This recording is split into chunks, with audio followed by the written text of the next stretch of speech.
예, 앞서 전해드린 것처럼 오스템 임플란트의 횡령 사태가 아직 제대로 수습도 채 되지 않은 상황인데요. 그런데 이번에는 코스피 기업인 계양전기에서도 직원의 횡령 사실이 불거졌습니다. 예, 계속되는 상장사들의 모럴 해저드에 대해 취재 기자와 함께 이야기 나눠보도록 하죠. 조은하 기자 나와 있습니다. 일단 계양전기의 횡령 사건부터 한번 얘기를 해보도록 하겠습니다. 이거 어떻게 된 일입니까? 네, 일단 이 계양전기 횡령 금액은 245억 원 규모로 2020년 말 자기자본 기준 12.7%에 해당되는 그런 규모입니다. 횡령 금액은 조사 과정에서 더 불어날 수도 있고요. 이 계양전기의 경우 외부 감사인인 이 3일 회계법인의 자료 제출을 요구를 했었었는데 여기에 계속 불응을 하다가 압박이 들어오니까 그제서야 자백을 했었던 그런 상황인데요. 이 직원은 지난 2016년부터 6년 동안이나 무려 계속 돈을 빼돌리면서 주식 투자와 가상화폐, 도박 등에 사용을 했다고 합니다. 계양전기 횡령 소식이 16일 3,585원에 장을 마감한 다음에 알려졌고 그 즉시 거래 정지 상태에 들어간 상황이고요. 이 계양전기의 최대 주주이자 모회사인 해성산업의 주가도 어제 악세를 보이다가 지금은 보합세인 그런 상황입니다. 예. 6년 동안이나 횡령을 일삼은 거면 상습적이다라고 우리는 볼 수도 있을 텐데 개인 투자자들의 돈만 계속 이렇게 손해를 보고 있는 상황이 될 수밖에 없겠고 글쎄요, 앞으로 어떻게 좀 사태 수습이 될지도 궁금해집니다. 물론 저희가 앞에서 오스템 임플란트 얘기도 계속 해드렸습니다만은 여기는 또 어떤 식으로 수습이 될까요? 일단 한국거래소가 이제 거래 정지를 했던 게 16일이었고, 예. 이다음에 이제 15 영업일 뒤인 그러니까 다음 달 10일까지 기업심사위원회의 심의 대상에 해당되는지의 여부를 결정을 하게 됩니다. 이 횡령 금액의 비중과 사고 발생 경위 그리고 내부 통제 시스템 등이 이런 주요한 심의 요인으로 꼽히고요. 보통 이 상장 폐지 심사 절차가 코스피는 2심제, 코스닥은 3심제로 구분이 되는데 계양전기는 코스피 상장사라서 여기서 2심제에 해당이 됩니다. 참 횡령 사태가 처음 있는 소식은 아닌데 최근 들어서 연이어 계속 일어나다 보니까 더 이제 관심과 함께 문제가 커지는 것 같고 신라젠 같은 경우에도 이런 횡령 혐의 때문에 2년 동안 거래 정지된 상황이었잖아요. 지금 전반적인 분위기가 모럴 해저드도 그렇고 ESG에서 거버넌트도 그렇고 전반적으로 좀 문제가 많은 것 같습니다. 네, 맞습니다. 지금 내일 한국거래소에서 이제 기업심사위원회를 열고 상장 적격 심사를 하게 되는 신라젠도 이 경영진의 횡령 배임 문제 때문에 계속 거래 정지 상태였죠. 사실 이 지난해 국내 주식시장의 이런 횡령 배임 혐의 관련 발생 빈도만 살펴봐도 55건에 달할 정도로 이런 횡령 배임이 굉장히 비일비재한 그런 상황입니다.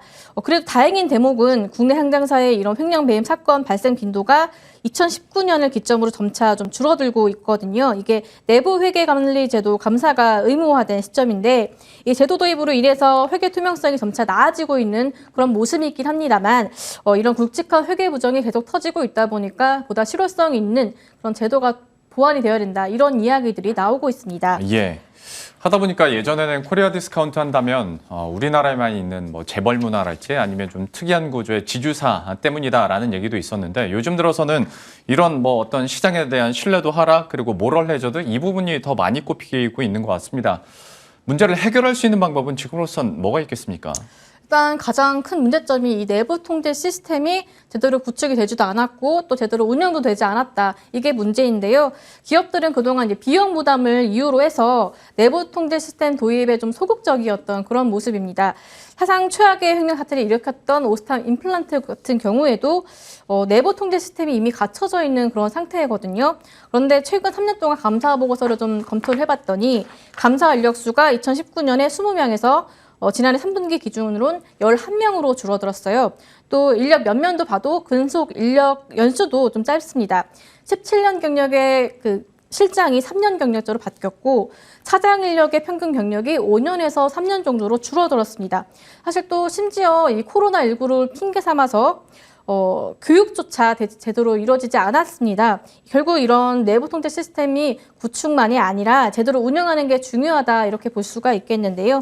이 계양전기 사례만 봐도 2016년부터 6년 동안이나 이 돈을 빼돌렸다는 걸 보면은 이 수법을 봤을 때 은행 잔고 증명서에 맞춰가지고 재무제표를 조작을 하는 허위를 작성을 하고 구매 장부를 조작하는 그런 일이 있었거든요.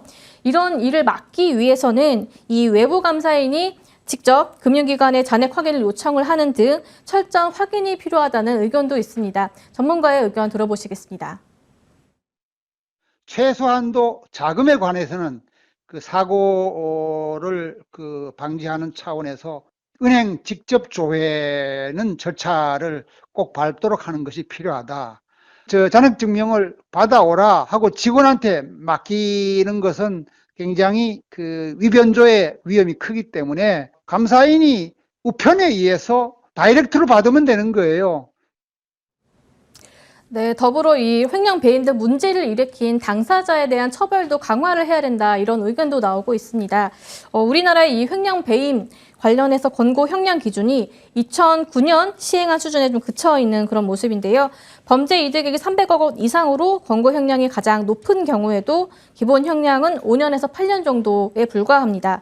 업계에서는 이런 회사 신뢰도 하락에 대한 주가 폭락으로 주주의 피해가 막심한 만큼 어느 정도의 형량이 합리적일지에 대해서는 뭔가 구체적인 재검토가 필요하다, 이런 의견이 나오고 있습니다.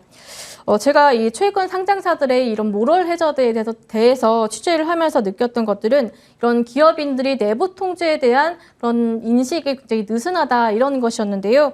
최근 그 에코프로비엠이 내부자 거래로 검찰 조사를 받기도 했었는데 업계 관계자 이야기들을 좀 들어봤었을 때 이를 좀 내부에서 대수롭지 않게 여기고 있는 그런 분위기를 읽을 수가 있었거든요.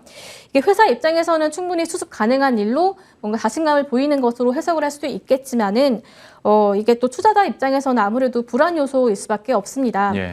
또 이런 이 정도는 괜찮지 않나, 남들도 이 정도 한다, 이 정도의 수준으로는 투자자들의 신뢰를 받을 수 없다, 이런 점을 반드시 기업들이 명심했으면 좋겠습니다. 예. 지금까지 조은하 기자와 함께했습니다. 잘 들었습니다.